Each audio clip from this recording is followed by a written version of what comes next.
It's time for our final segment. It's time to feel guilty, everybody. It's time for Health Matters. We have Shine in the studio. Good morning. Good morning, Catherine. Every time I see you on Monday, I feel so guilty because this entire weekend, I ate such bad foods. I had, on Saturday and Sunday, I had tteokbokki and sundae over and over. It was so good, and I couldn't stop. And my face right now is so bloated because of all that sodium. But anyhow, how are you? I feel great. Another gloomy Monday. I know.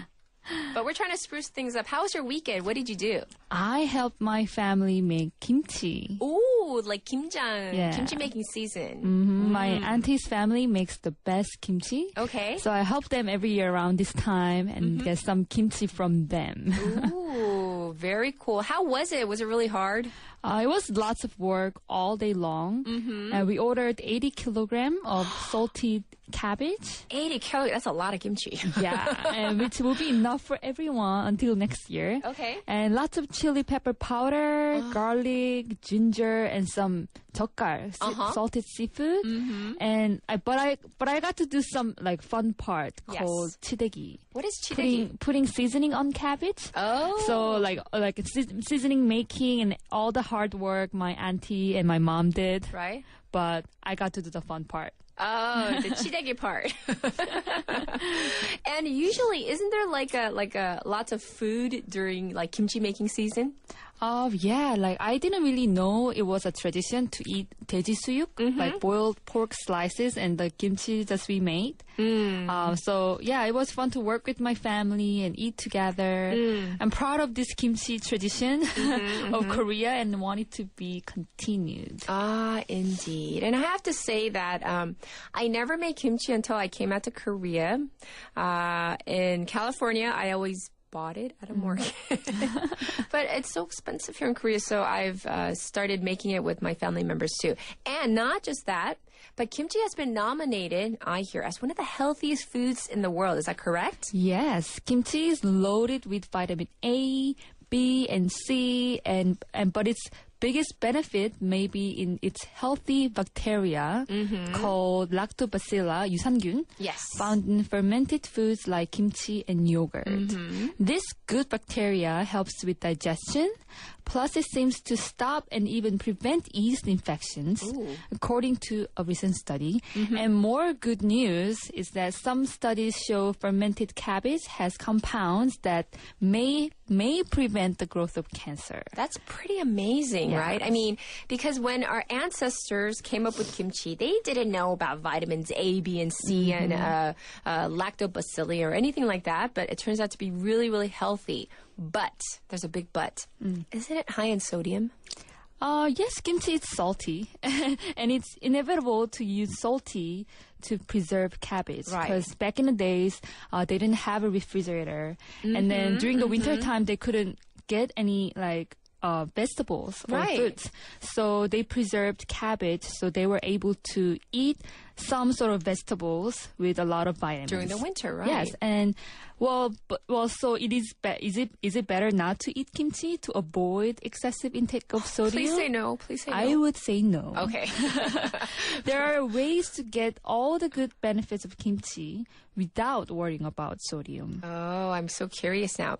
But let's get into the real question. How salty is kimchi in the first place? Well, according to a study done by Korea Consumer Agency in 2013, the average daily kimchi consumption of average Korean people is about 70 grams. And there is around 450 milligrams of sodium, which is about a quarter of daily recommendation of sodium intake by WHO. Okay, so I'm breathing a sigh of relief because a quarter of the intake, I mean, it's not awesome, but it sounds like not that bad because there are other foods that are really much higher in sodium, right? Especially like in like non-Korean food, like American food, really salty. Yes, even American people like eat more sodium than recommended daily intake. Absolutely. Because your body needs sodium, and so why don't you just cut down sodium intake from other foods, but keep eating kimchi to take advantage of its health benefits. Sounds good to me.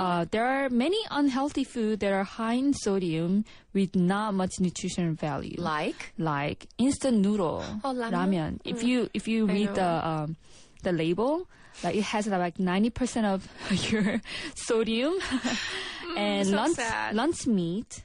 Like ham and sausage, they're very salty too. The can. Mm-hmm. Yes, and pasta sauce. Yes, really high in sodium. And fried chicken, French fries, chips. All this fried food tastes good, not because it's fried, because it's fried and salty.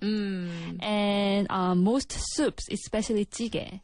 And even soups in America, they're pretty salty too. They are, like clam chowder soup, any kind of soup. Chicken noodle soup is really salty too sometimes. Yes, and though these foods have a lot more sodium than a serving of kimchi. So. Right. So maybe we could cut out things like ramyeon, so sad, or lunch meat, or pasta sauce, fried chicken, French fries, and chips if we want to keep the kimchi in our diet. At least we're getting some nutritional, value from kimchi.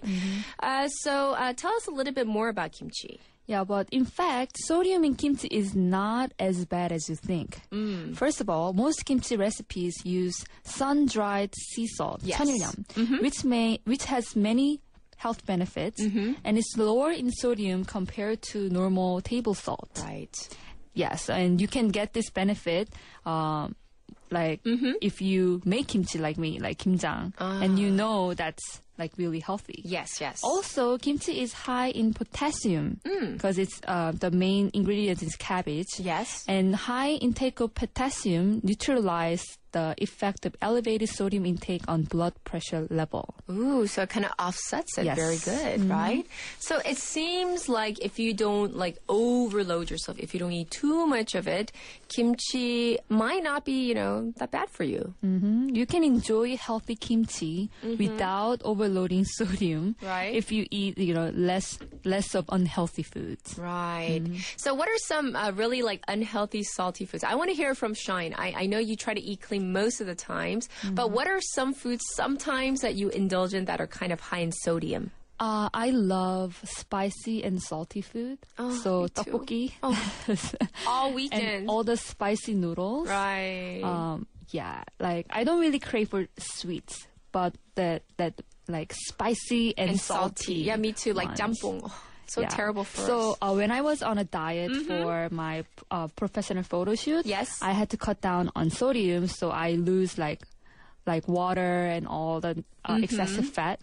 And it was like in the middle of summer. So I was sweating so much by exercising, and I wasn't eating enough sodium. Yes. And it was really, really hard, and I felt my body just shaking.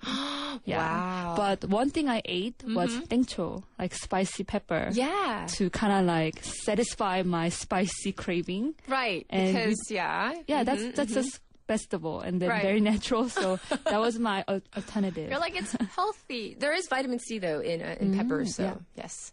Well, thank you for sharing, all the good things about kimchi, and maybe, we can think about cutting out all the other sodium things.